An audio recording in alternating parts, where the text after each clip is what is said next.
টানা এক মাসেরও বেশি মৃদু থেকে অতি তীব্র তাপপ্রবাহের পর অবশেষে আমের রাজধানী চাঁপাইনবাবগঞ্জে স্বস্তির বৃষ্টি নেমেছে।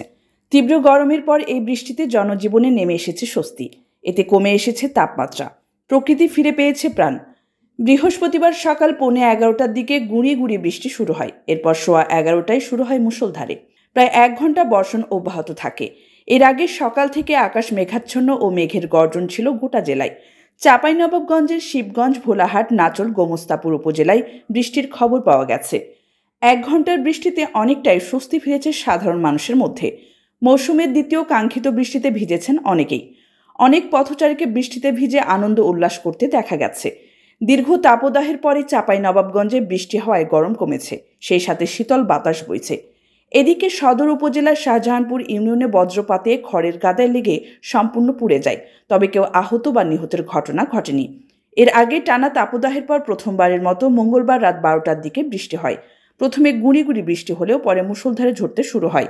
একটানা বৃষ্টিপাত হয় ভোর 5টা পর্যন্ত।